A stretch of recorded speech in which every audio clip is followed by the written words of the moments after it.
Hello guys, we're doing another how-to video. How to use Rytmik Ultimate to make songs that are the bomb.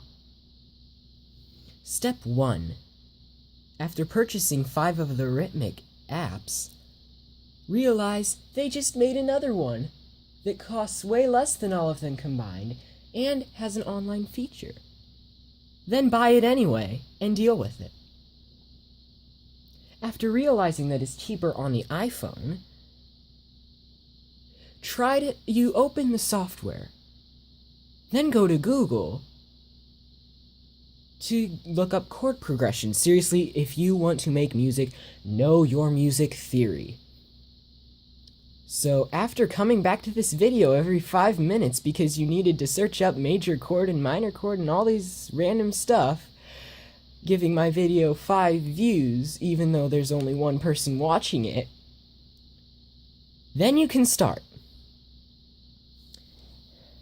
Go to the user or cloud user, make a cool name for yourself unlike I did until a year or so after using the software. Then go to, I know you can't see the clip editor thing, but that's this thing right here. Click on that.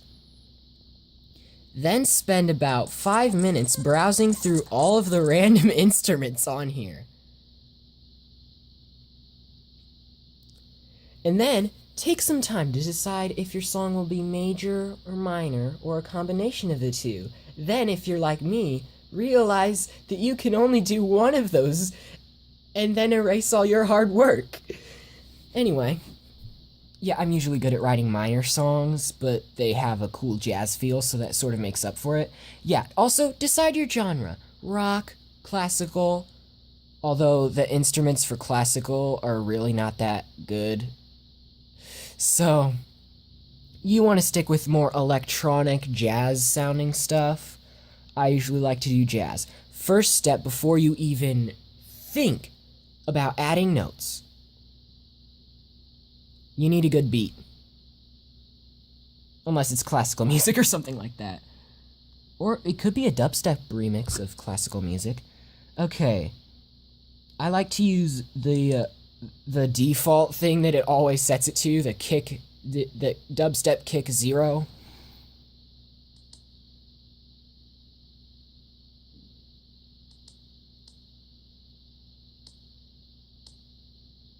I'm gonna speed up the tempo. You need to decide the tempo. For some reason I have the Super Mario RPG boss stuck in my head, so it's at that tempo and it's gonna have almost that kind of feel, but it's gonna be completely different. Yeah, almost always I'm inspired by a song, and yeah. Then for the hi-hat, go to hip-hop hi-hat. I like to use the hi-hat 0 in the hip-hop section. Then also you need to make sure you have a good volume. I don't know why I make everything so loud. Let's see.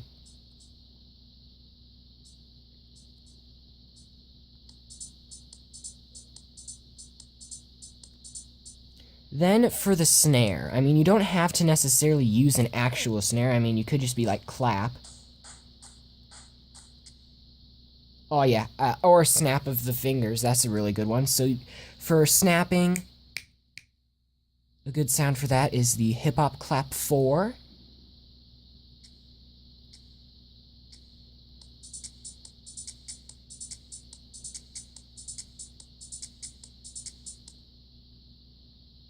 And then go back to song editor. I usually have a repeated rhythm like this. Now let's preview the song.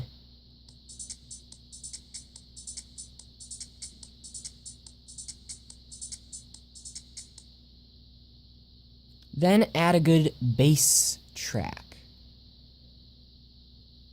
And if you're wondering, where do I find a good bass instrument? Browse the bass section. The dubstep ones are no good. The 8-bit ones are okay. Oh yeah, and for world synth, that will also suffice. I like to use the WSynth 0 quite a lot. It's really good.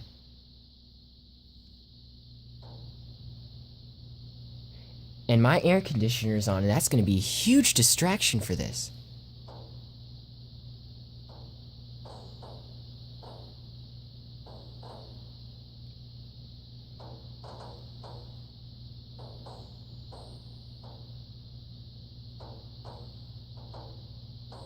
Oh yeah, and it's sometimes I like to use the 1 and a 2, like 1 to as a like a good bass. But I mean, if you don't like, if there is such a thing as too much bass, and I probably break that rule every time.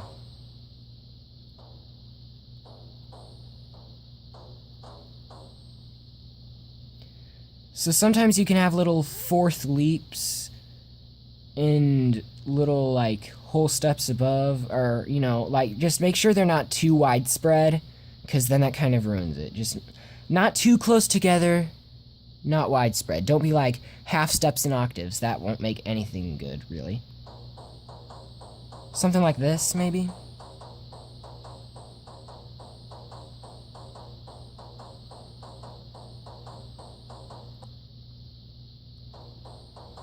Let's see what these sound like together.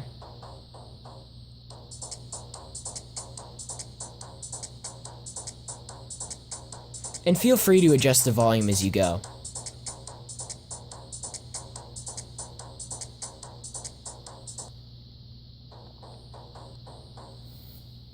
And then you can like just don't, okay, if you're making multiple bass tracks to like run through the whole song, don't make completely different ones. In fact, kind of use the exact same rhythm, just slightly different changes. Like, I'm gonna change the last 2 notes. In fact, no, I'm just gonna change that 1 note.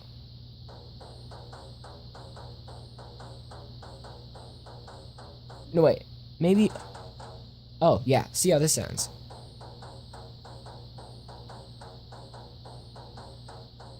Oh, and that shuffle button adjusts the shuffle. I mean, that's...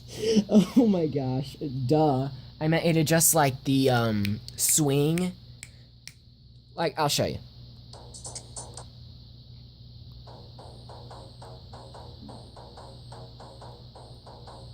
Okay, it'd be best to show you an example with this. See? Okay, let's listen to it now.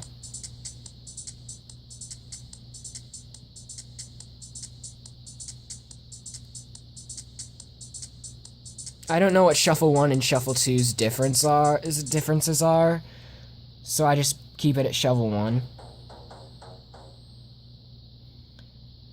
Yeah, so for the first and second measure of the bass, make like 1 note change between the 2 little bass tracks.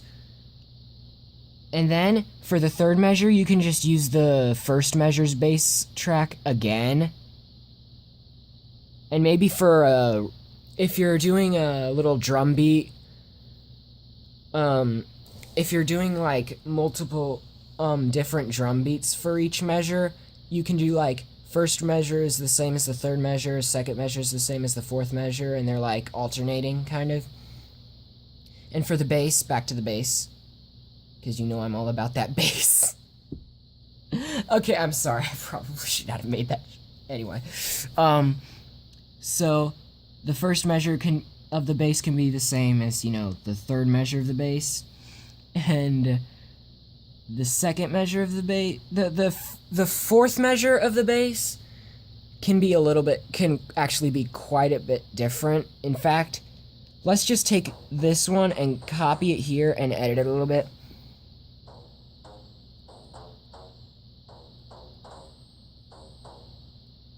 And then you're gonna wanna like cut it off halfway through the measure like this.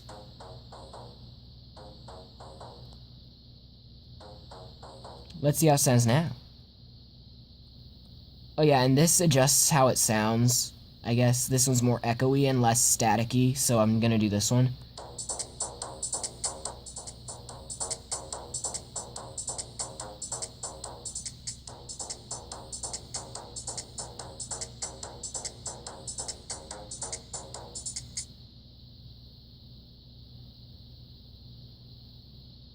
And then you can actually leave out the melody for like the introduction to the song.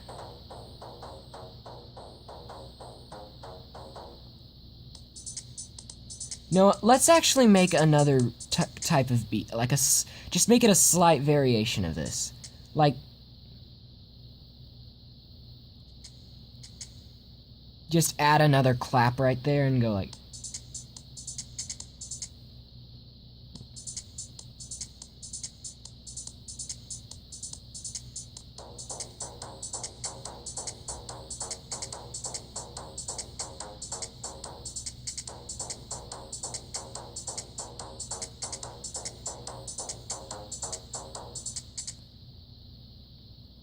Then add the melody.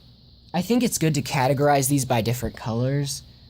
So there's plenty of melodies to choose. I think for this song though, let's try piano.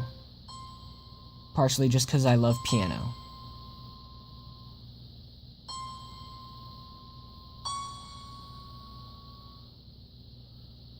Oh yeah, and the fine or fine or whatever, adjust the tune of it, like the tone of it.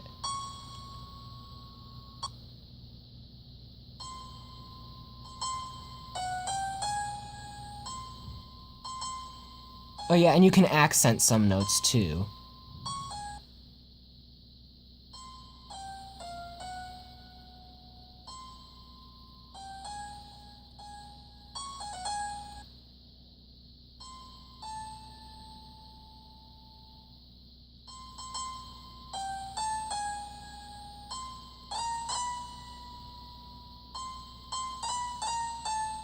Oh yeah, and for the melody, make sure, like, there can't really be too many, like, high octave jumps or anything like that. You want to make sure they're really close together. I mean, especially for the melody, I mean, it's important for the bass too. In fact, it's important for most things, except maybe little electronic sounds in the background, which we'll get to later.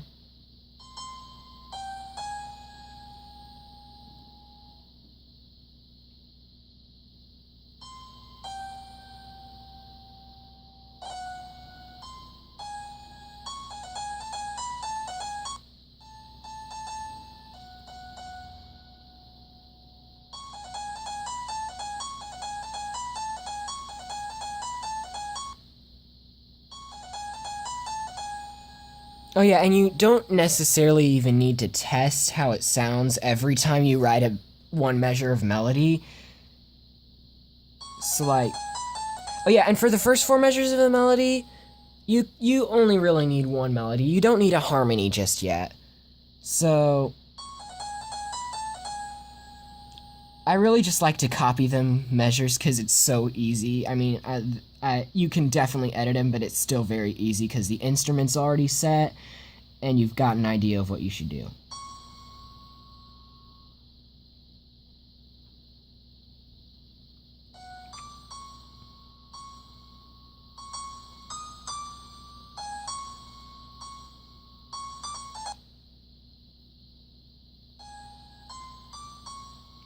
Oh yeah, and the button next to the zoom makes it like a little grace note. Did you hear that?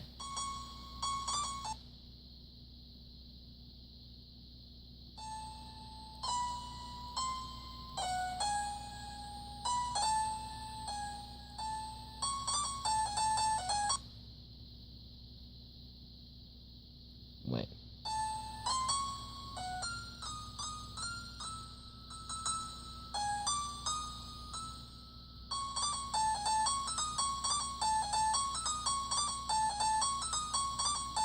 Oh wait, whoops.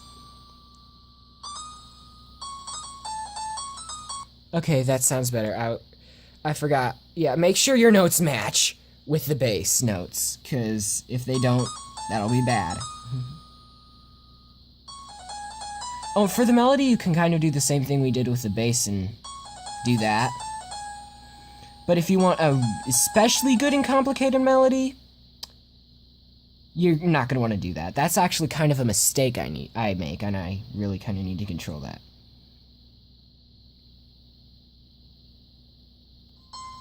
I'm going to do something a little different with this one. It's going to be a lot of downbeats and syncopation.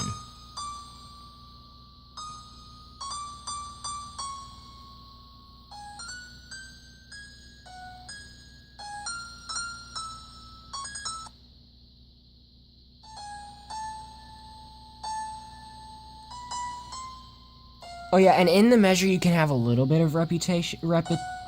Reputation. Yep, reputation.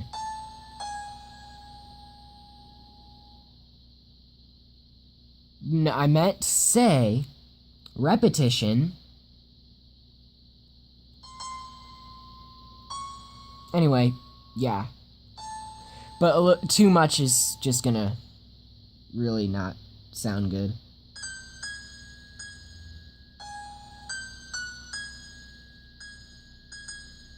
But you don't want an exact repeat of what you're doing. Because that'll just be boring, and boring is bad.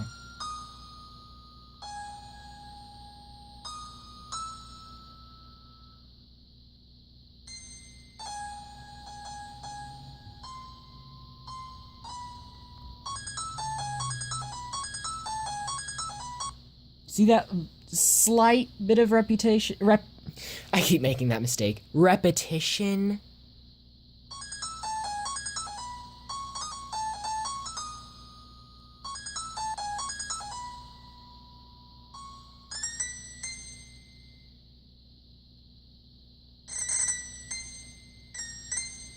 I'm running into a bit of a predicament.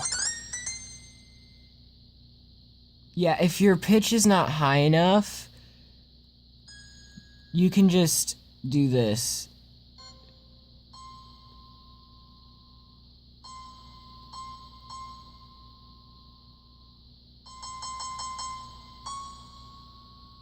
Just like change the pitch or the octave. The octave's more simple because then I know where the notes are, but when I change the pitch, that really confuses me, actually.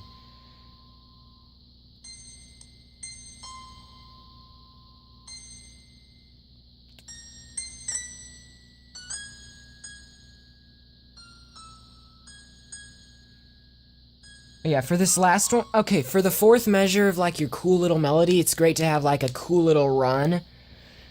And if you're having a cool little run where every single note, like every note has something, like every beat has something on it, accent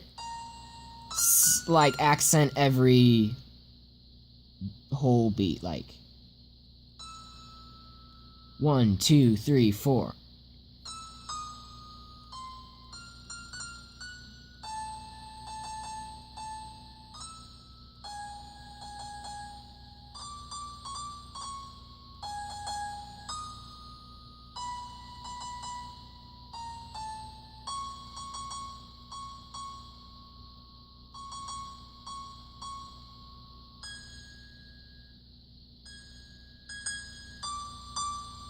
Let's see how it sounds.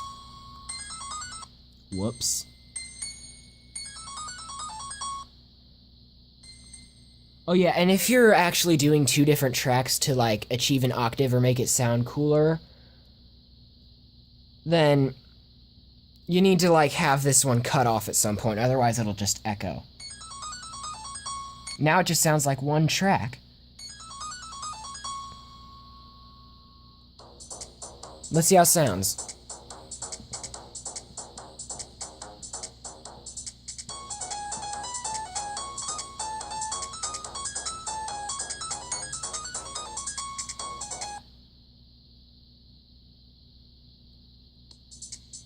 Now to add the harmony.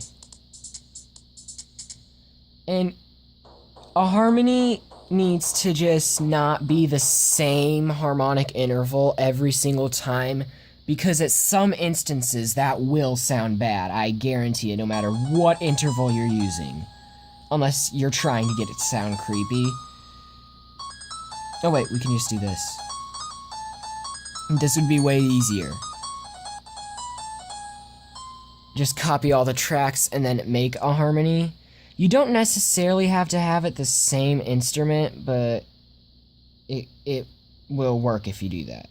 Way better. So I'm gonna do that. And the harmony is almost always quieter than the actual thing. Oh, and this left or right button adjusts like which speaker it's coming out of. I rarely mess with that.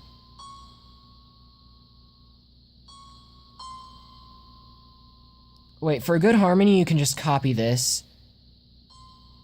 And then you kind of have a good... that way you have a way better idea and you don't have to go flipping back and forth to harmonize each note. So, if you're starting on the, like, main note of the scale, like the first note of the scale, you can go down a fourth. It's good to go down a fourth. For the fifth note of the scale, go down a major third.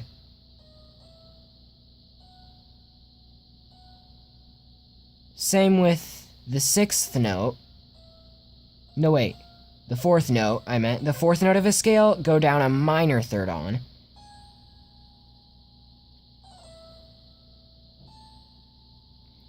For the sixth note, go down a minor third.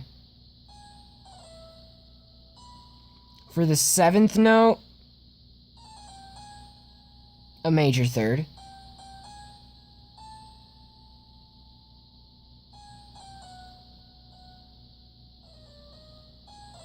Let's see how it sounds.